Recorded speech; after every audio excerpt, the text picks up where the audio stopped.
What's up, folks? How's it going? This is Waj. Hope you guys are all doing well. And today we're going to be doing a head-to-head showdown comparison between the current lineup of Apple Watches for 2020.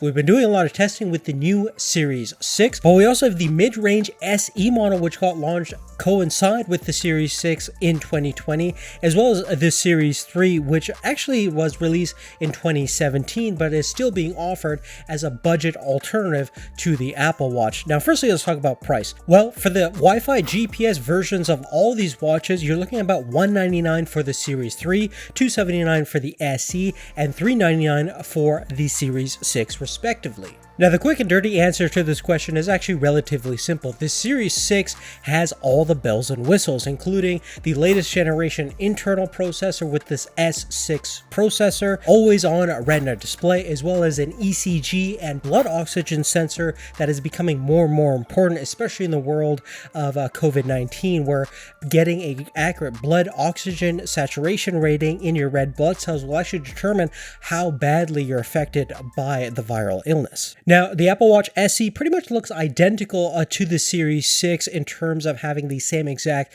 design, as well as the exact same display configuration, and you still have an optical heart rate monitor, as well as things like fall detection, compass, and an always-on altimeter. Now, being several generations old, the Series 3 isn't as fast and doesn't have the same design and display as the other two newer Apple Watches, but it still shares many of the core features in terms of fitness and health tracking.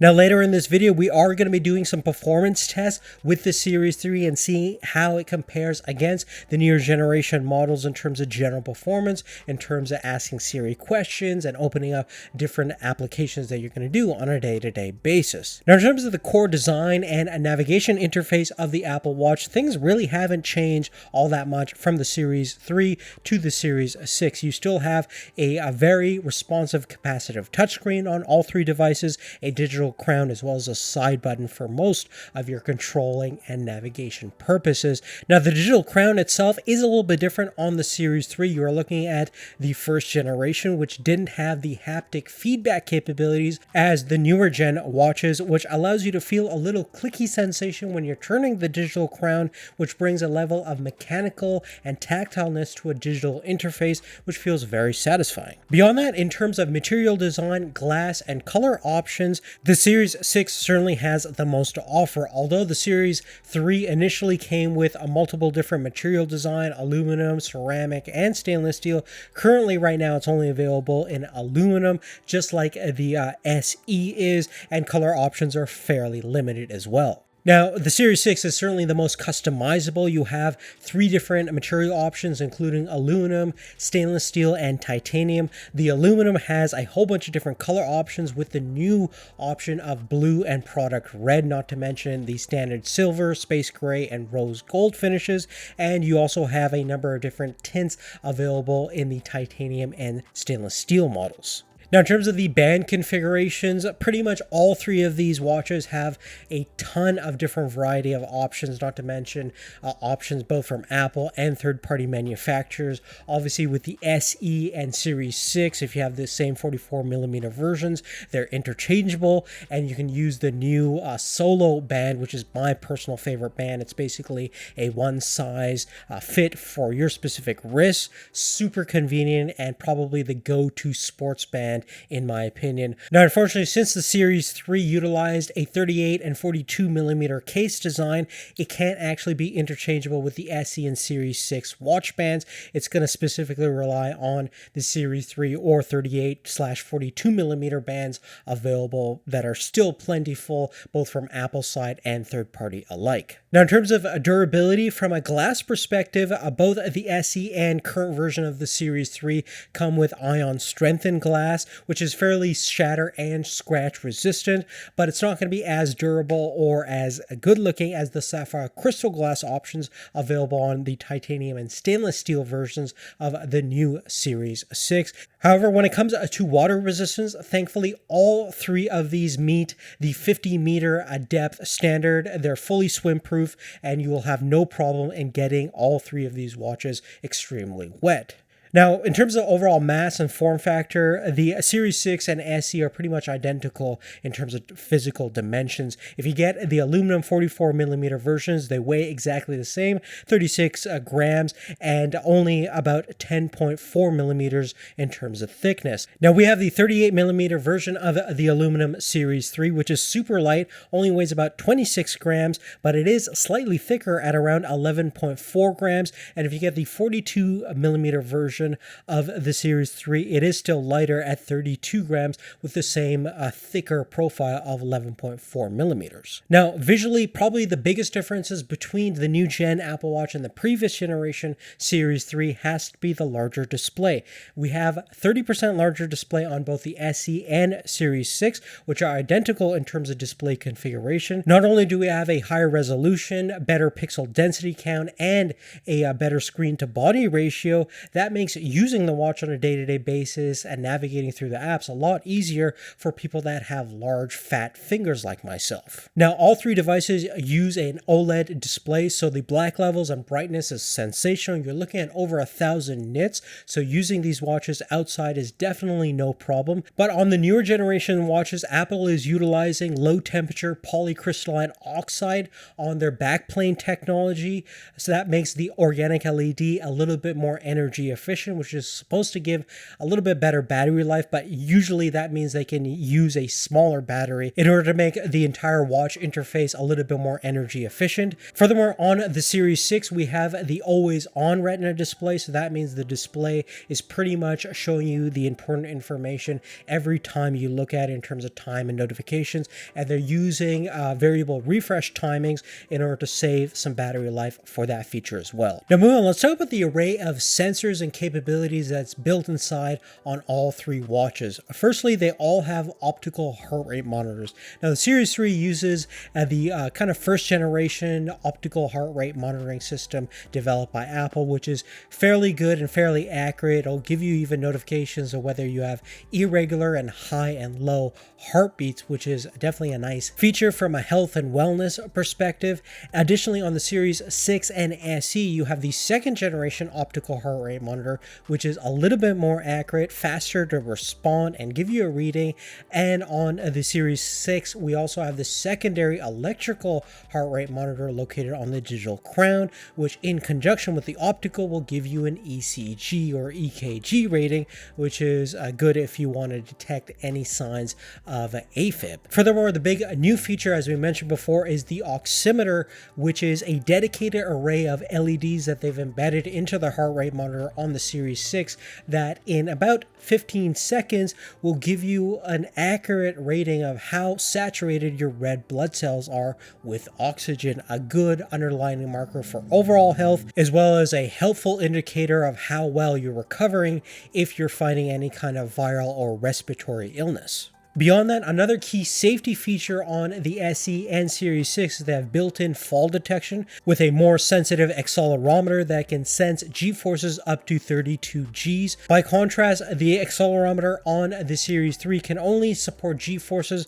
up to 16 Gs and has no fall detection built in. Additionally, the newer generation watches also have active hearing loss prevention built in, so they actively monitor the auditory levels of your environment and will give you a notification of when the levels become dangerous to your hearing. Beyond that, from a navigational standpoint, all three of these watches utilize GPS as well as GNSS satellite navigation system, but the Series 6 and the SE have compasses built in as well as an always-on altimeter. Moreover, there are some overlapping features. All three watches have a multi-axis gyroscope, ambient light sensor, speaker, and microphone configuration built in, with the exception that the speaker on the newer gen watches are 50% louder, as well as the microphone has built-in noise cancellation, which makes voice recognition and dictation to Siri a lot easier. Now, from a processing and wireless connectivity standpoint, when it comes to the SiP, or what Apple calls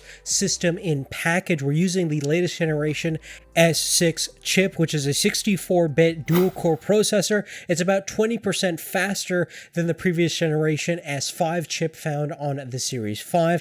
It also has the W3 Apple wireless chip as well as the U1 ultra wideband frequency wireless chip, which currently right now is not being utilized with the Apple Watch, but soon will enable some other features. Now, internally, the SE is pretty much identical to the previous generation Series 5, so it's using the S5 dual-core processor. That's about twice as fast as the S3 chip found on the Series 3. We also have the W3 wireless chip versus the W2 wireless chip on the Series 3. Now, we have Wi-Fi and Bluetooth embedded in all three of these devices, with the exception that on the Series 6 we can connect Wi-Fi channels at 5 gigahertz as well as 2.4 gigahertz, and we have a Bluetooth 5 on both the SE and Series 6 versus Bluetooth 4.2 on the Series 3, and NFC Apple payment embedded inside on all three devices as well. Now, when we take a look at the actual performance differences between all three of these watches,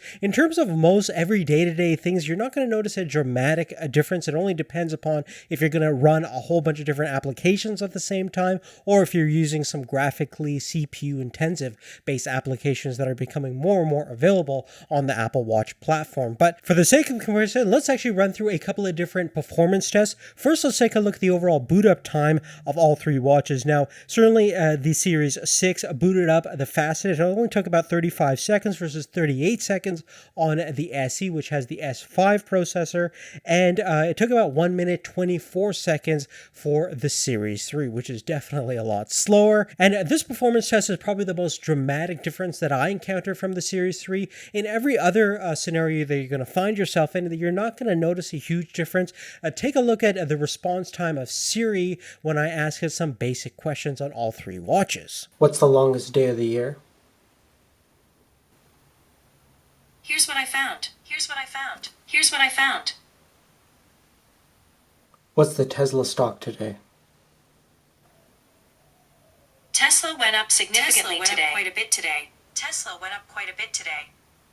Now, in terms of loading up different applications, not a huge difference across all three platforms. I did notice that some applications that are utilizing a lot of data to be pulled from the cloud definitely took a little bit longer to load on the Series 3, but it's a marginal difference nonetheless. I noticed that Spotify was a little bit more laggier, and obviously the UI can get bogged down quicker if you're starting to load up some CPU-intensive applications on the Series 3, versus you'll never really encounter that on the SE, and certainly never on the Series 6. Now, in terms of the difference between the Series 6 and the SE, I really didn't notice anything at this point. The S6 processor and the S5 processor are very, very similar in terms of user experience.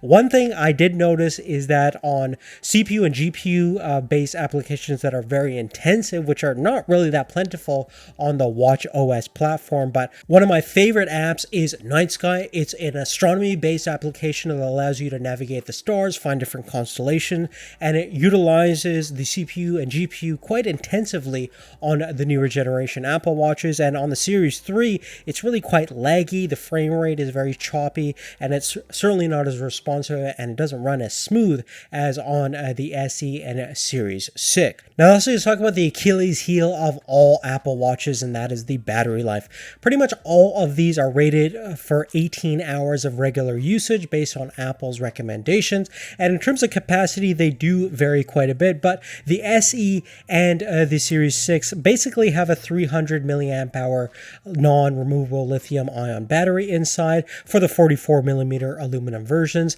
and on the Series 3, we have the 38 millimeter version, which has a tiny 262 milliamp hour battery, as well as the 42 millimeter has the largest battery at around 342 milliamp hours.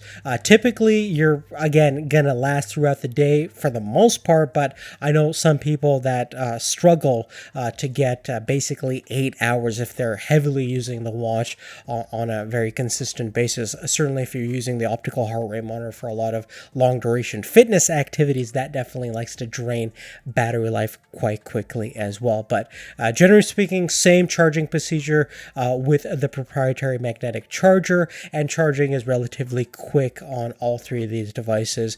Basically, under an hour and a half will get you a full charge if you're completely at 0% to begin with. Now, beyond all those factors, if I had to pick one watch out of the three, I'd probably go with the SE. It has all of the basic requirements that I need. It has the better display, the same overall configuration look as the newer generation Apple Watches, and I typically don't really need ECG or EKG sensor as well as blood oxygen for the time being. I can kind of pass on. I know I'm pretty much in the healthy range. So for me, I'd probably save the $120 or so and get myself an SE. And if you are in a little bit of a budget and want just a great overall smartwatch with all the core features and maybe don't care too much about the modern look or don't really care about the display too much, for the price, the Series 3 is an awesome watch, especially for under $200.